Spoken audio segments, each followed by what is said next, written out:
السلام علیکم شنوندگان گرامی. داستان راغون. پرزیدنت جمهوری تاجیکستان محترم امامعلی رحمان در مراجعتنامه خود به مردم کشور 5 ینوری سال 2010 تأکید نمودند که راغون سرچشمه افتخار ملی هر یک فرزند تاجیکستان و رمز سربلندی امروز و فردای ماست. راغون هستی ملت ما و حیات و ممات دولت تاجیکستان است. در پرتو این سخنرانی سرور دولت اثر نویسنده شناخته تاجیک شیرعلی موسی داستان راغون را در قرائت قربان صابر تقدیمتان می‌سازیم. گفتار 17.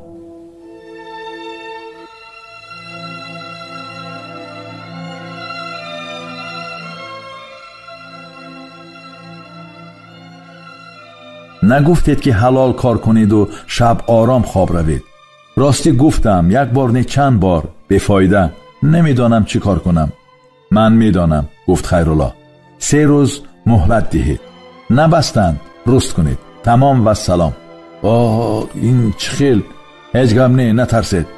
گاها ناآمدی کار باعثی پیامدهای نیک است و همه خاطر رسان میکنم.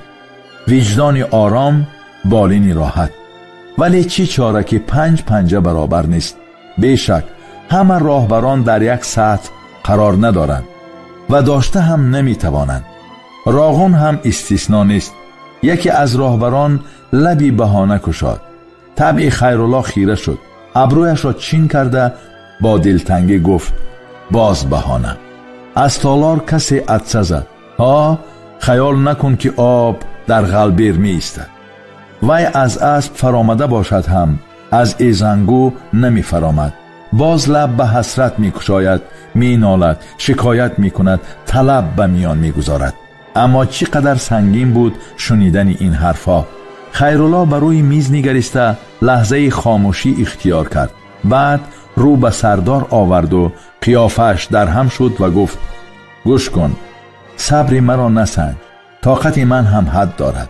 البته خشمگینی به او نمی زیبد. حالا من گویا از گوشه به او نظر می اندازم، ولی حقیقت آن است که او نمی تواند اینانی عدالت را از دست بدهد. نمی تواند، بلکه به این حق ندارد. بیشک همه چی حد و حدود دارد. اندازه همیشه نکوست. مادامی که وظیفه را صاحب شده است از عهده‌اش برآید. من البته شبهه نمی کنم. او خوبتر می داند. برای همین در اینجا راهبر است و می خواهد که همه از صدق دل کار کنند. دل صاف و نیت پاک داشته باشند. معیار عدالت جاری باشد. وی رعایت انصاف و عدالت را شرط اساسی می حسابد. رعایت عدالت نیروی پیش برنده همه کار است. خب کوتاهش لجام در دستی کیست؟ سردار که رنگ و رویش کاسته و گوهرک چشمش می چرخید اول حیران شده سؤال او به چی معناست حتی نفهمیده پس پرسید. اول حیران شده سؤال او به چی معنی است حتی نفهمیده پس پرسید. کدام لجام؟ لجامی سمند وظیفه. در دست خودم. باز لب به وعده کشاد. خیرالله پیشانیش را به کف فشرد. وعده هایش او را بیزار کردند و سخنش را قیچی زد. باز وعده. چون برق گفته ادیبی به خاطرم آمد. بد اخلاقی از وعده خلافی هم ابتدا می گیرد. سردار یقینا این طرز صحبت را چشمدار نبود. یک باره گپ را گم کرده زبان خواهید. کل داند و کلش، کور داند و عصایش. اکنون او نه می جنبید و نه لب می کشد. تاجیکی به عار و ناموس یافت می شود. سرور وی به سخنان راهبر صرفم نرفت. وقتی که مضمون سخنان او را درک کرد وجودش لرزید. گویان دهانش را کشاد و باز پوشید. بیقرار گشته گویا به دامنش علاو افتاده باشد. با دست راست آن را شیپاندن گرفت. جوانمرد گویا در کام مار پیچ و تاب می‌خورد. بعدتر او را وا خوردم. چون مرا دید سرش خم شد.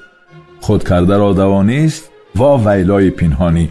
آره، حالی غریبی داشت، ولی دلی کس به اون نمی سوخت. گویا وی حالا در آتش اندوه سوخته خاکستر می شد.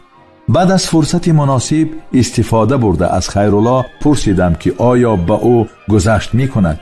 صد دریغ که نرسیدن متخصصان همه جانب تیار بازار شهرت خواهان و منفعت جویان را گرم می دارد، ولی باید غمی آینده را خورد. فرصت خیلی کم است. مرده کمپیر هیچ گپ نی، لیکن اجل آموخته می شود. از آدم باید تنها کاری نیک باقی ماند. گفت در آخر خیرالله: از صدق دل زحمت کشید، راغون هم قرضدار نمی ماند. هر چی خواهید راغون می دهد. و با مقال چرا عاقل کند کاری که بار آرد پشیمانی، مجلس را حسنی انجام بخشید. مجلس راه سرورانی قطعه ها را نشان داد، وظیفه هایشان را معین نمود و روحی نوی به آنها بخشید و آنها با دلی گرم و پر از امید پراکنده شدند.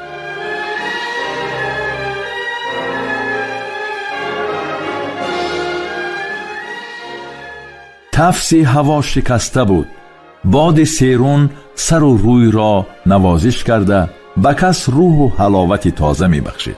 پرنده ها هر طرف پریده غذا یافته می خوردند. برای کارگر وقت همیشه کمی می کند. بعضی ها می گویند که از بیکاری می کفیم.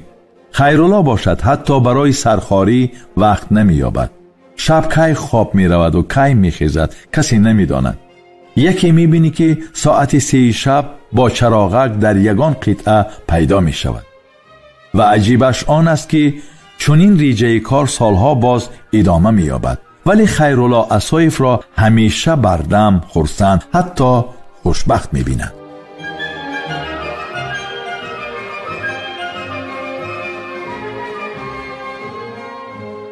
شفق شکسته کنار آسمان در دوری‌های دور لاله رنگ می نمود.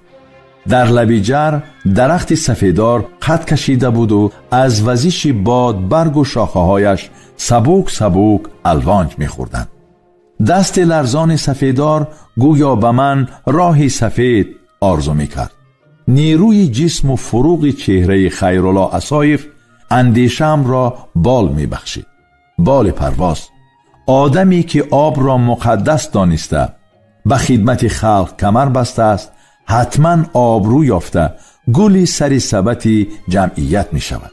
خیرالله اسایف را اراده استوار و متانت و زحمت تا اعضای مجلس ملی، مجلس عالی جمهوری تاجیکستان رسانده و ما امینیم که زحمت او را به پایه‌های باز هم بلند شهرت خواهد رسانید. برحق پشتیبان خلقها را دوست می دارد خدا.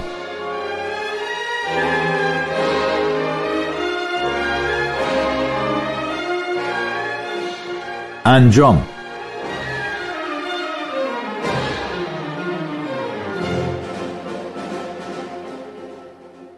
بهار می گذرد، ولی بعد از 1 سال بهار دیگر فرا می رسد. بله، حق است و راست. ولی تا بهار دیگر تابستان و تیرماه و زمستان را پس سر باید کرد. 3 فصلی که از همدیگر از زمین تا آسمان فرق دارند. بله، تماماً دیگرگونند، ولی خیرالله اسایف را همیشه یک رنگ در میابم. بیقرار ناآرام، در حرکت و تلاش. با این مصرع‌ها گویا همبال و هم نفس گشته است. شمعم و پیوسته در رگ‌های جانم آتش است، بر دهانم موج آب و بر زبانم آتش است. انسان میمیرد، ولی حیات جاودانی است. پس اینقدر اذیت کشیدن بهر چیست؟ خیرالله اندیشه های مرا خیال پی برده باشد، قیافش جدی شد و با صدای پست گفت: آدم 1 بار به دنیا می آید. بله، باز هم حق است و راست و آدم باید آدموار زندگی کند. شاعر چه زیبا و دلربا توصیف کرده است: زیستن مرده مرده در عالم، چقدر مشکل است بر آدم. نقشی باید گذاشت که بعد درگذشت سترده نشود. چنان که هلالی می فرماید چنان باید طریق زندگانی که بعد از مردن خود زنده مانی. باران هم مانده بود.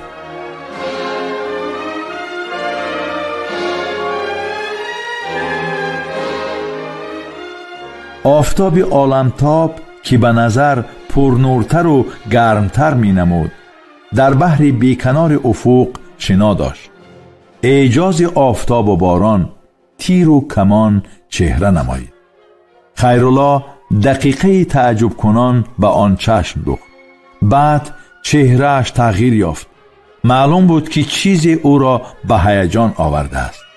عین زمان در سیمای او کدام یک افاده‌ای که خاص آدمانی کلان نیست نقش بسته بود. سپس او یک باره با صدای بلند و بذوق خنده کرد. چی شده است؟ پرسیدم من. برای چی می خندید؟ یک چیز به یادم آمد. معلمه زبان و ادبیات روس به خواننده می گوید که این مصرع را به زبان روسی برگردان. دیروز بعد باران تیر و کمان برآمد.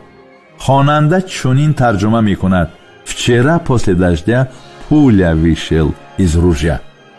بچه ده بچه. از سر شوق ندا زدم و او باز بلندتر و بذوقتر خندید. این دفعه به خنده او شریک شده. بعد با هزل گفتم: به حال بچه می خندیده؟ ها درست، جواب داد او با خوشنودی. آخر من آن بچه را می شناسم. نخواد، کیست تو؟ منم همان بچه. حالا او به همان بچه خوش و خرم شباهت داشت. احساس بچگی از باطن چهره او را منور کرده بود. تیر و کمان گویا آسمان را با زمین می پیوست و افسانه ها می آفرید. نسیم فارم با بوی گل و گیاه آمیخته مشام را معطر می کرد. گویا همه موجودات زمینی می خندیدند و می بالیدند و می رقصیدند. اطراف و اکناف هم زیبا بود و دلربا. آره، عدالت در محور قلب طبیعت برقرار بود.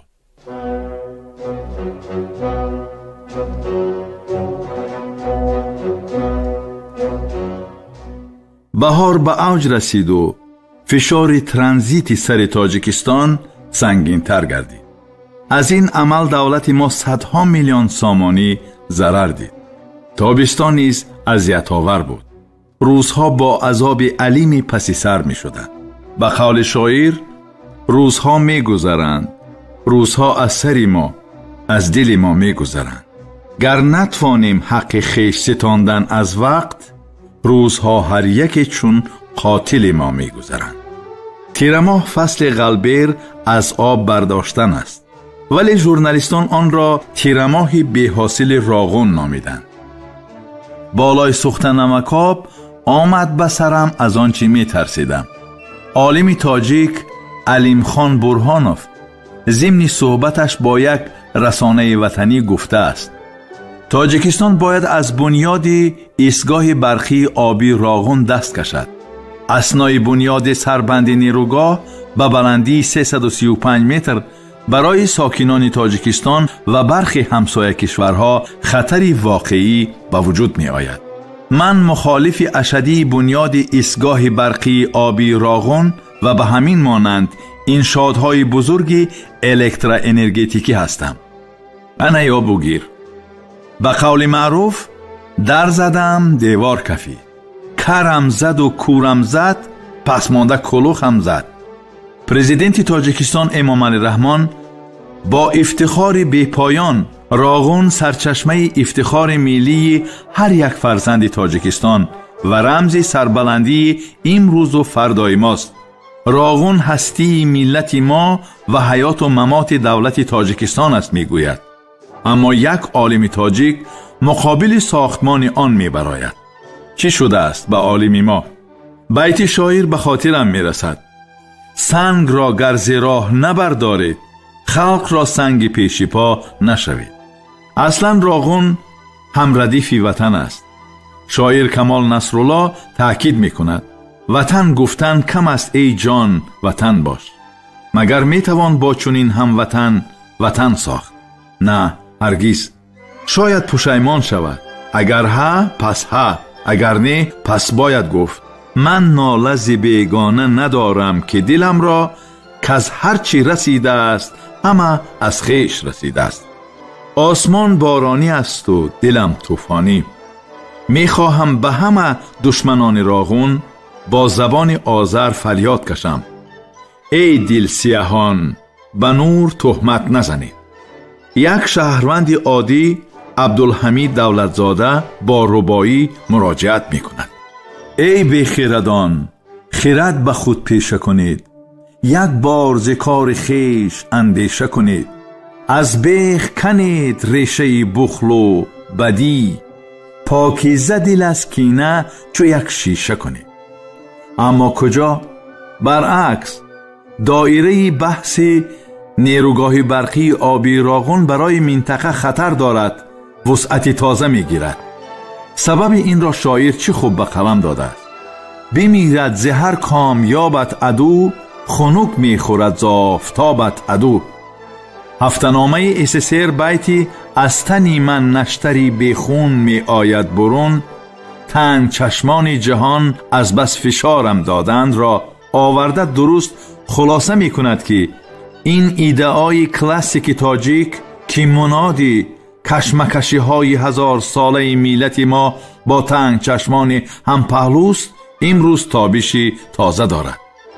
ازبکستان همسایه روز به روز بهانه های تازه به تازه کشف می کند.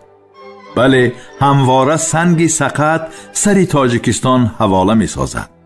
فشار، باز فشار و باز و باز. چرا؟ برای چی؟ نباید تاجیکستان صاحب اختیار باشد. نباید تاجیکستان قامت راست کند. باز فشار.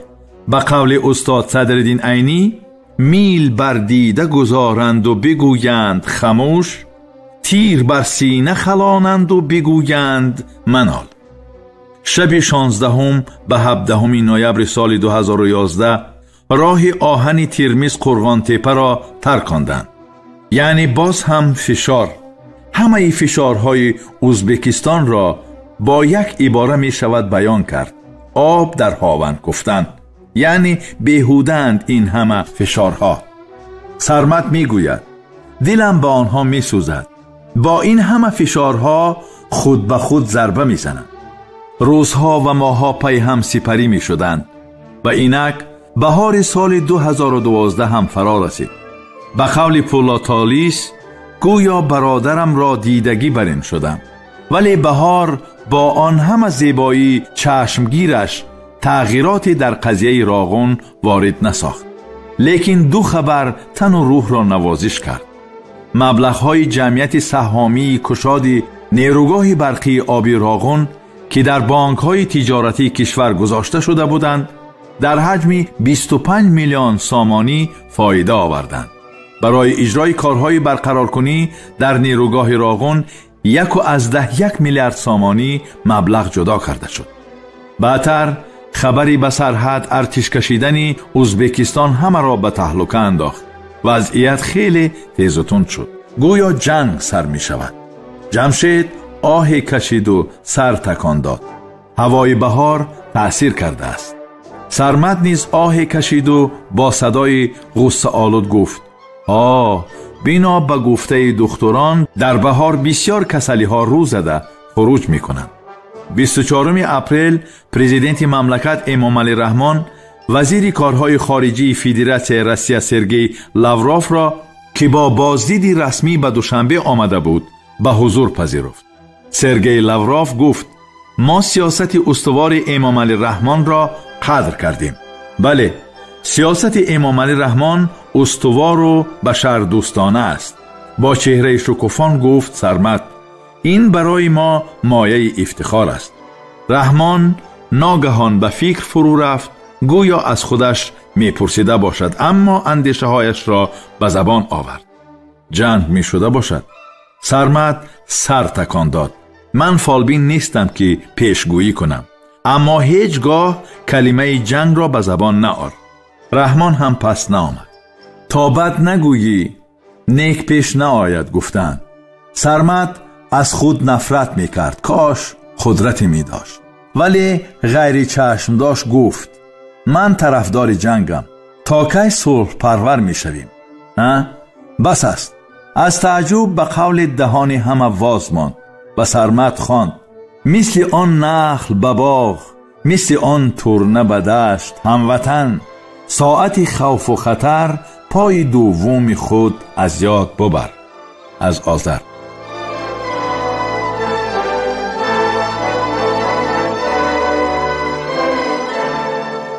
و به قول کمال نصرالله مثل ترنه‌ای که روی یک پای سیله خود را بانی می کند، ما هم پی اعدام بدی باید روی یک پای باشیم. روی یک پای ایستادن به همه وجود ایستادن است.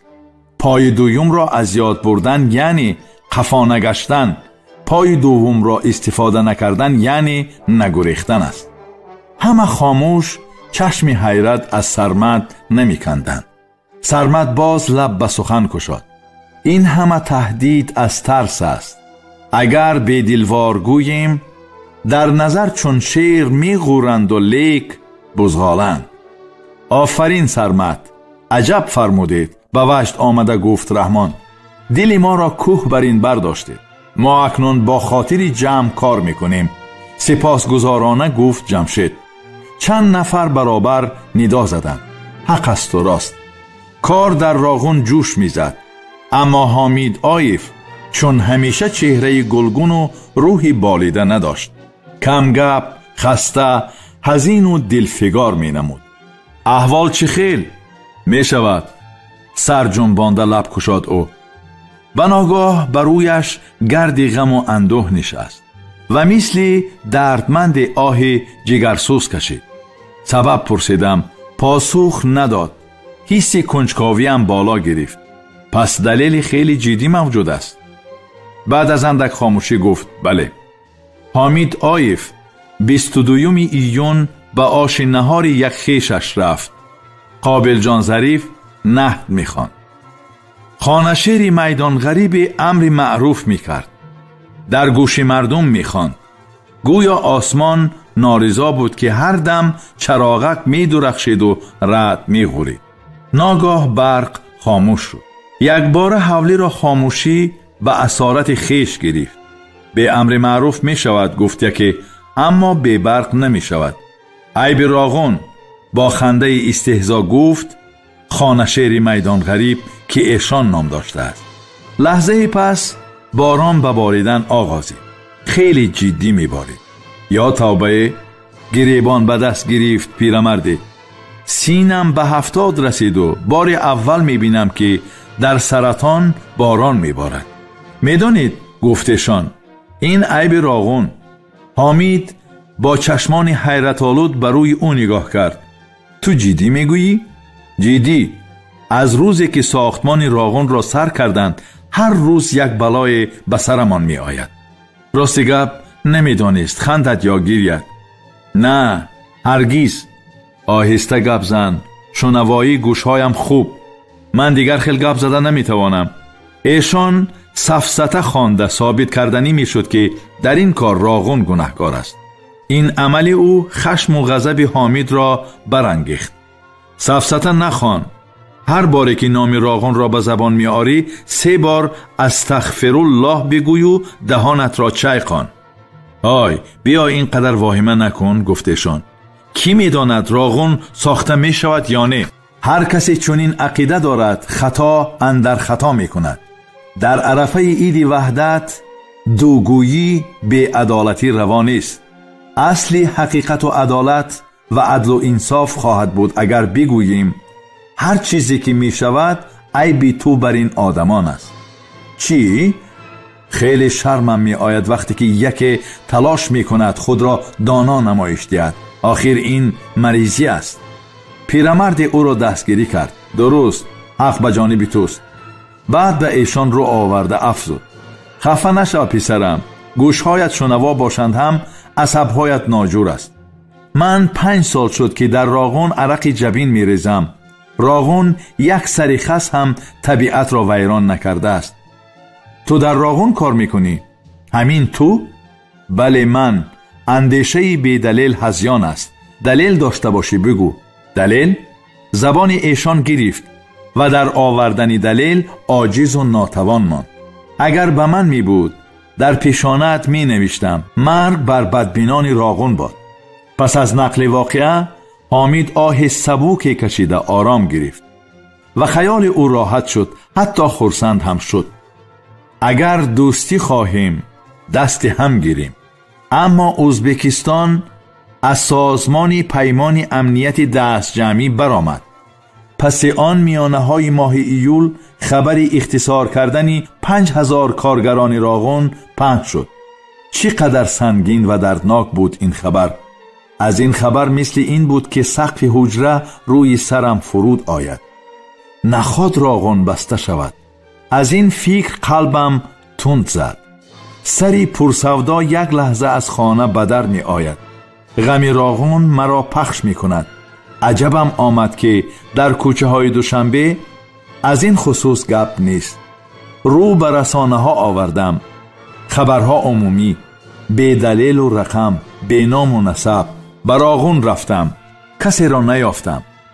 در شماره 3 SSR خال محمدی چرخی کاسب و شاعر از ناحیه رودکی می نویسد: آیا راست است که کار در نیروگاه برقی آبی راغون قطع شده است؟ من که استای چرخگرم و هر روز در بین مردم هستم، در کوچه و پس کوچه ها کارت و دیگر اسباب های خواجگیداری مردم را تیز می کنم. این آوازه بیشتر به گوش من می رسد. اگر این آوازه راست باشد گفتنی ام که خانه تحریم و تهدیدگران بسوزد. چی باید کرد؟ اول تصمیم گرفتم که به خیرالله اسایف زنگ بزنم. بعد از کمی فکر این کار به نظرم احمقانه آمد. با او زنگ زده نمی شود. آیا می شود که با تلفن پرسی؟ و پیش خود گفتم می روم. 25 ایول از سری صبح هوا غبارآلود بود. ساعت 4:10 باران بارید. باران سخت و صدادار چنگ و غبار را شسته تازه کرد. راه سوی راغون هموار ولی دشوار. راغون را سکوت سنگین در ظاهر و اندوه در قلبش دریافتم.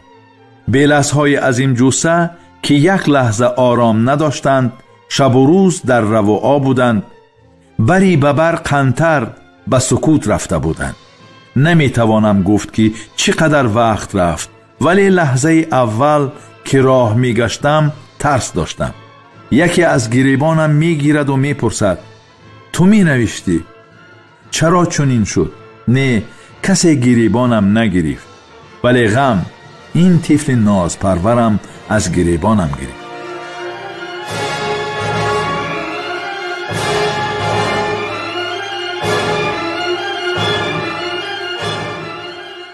شما خوانش بدیعی را از روی اثر نویسنده شناخته تاجیک شیرعلی موسی داستان راغون در قرائت قربان صابر شنیدید.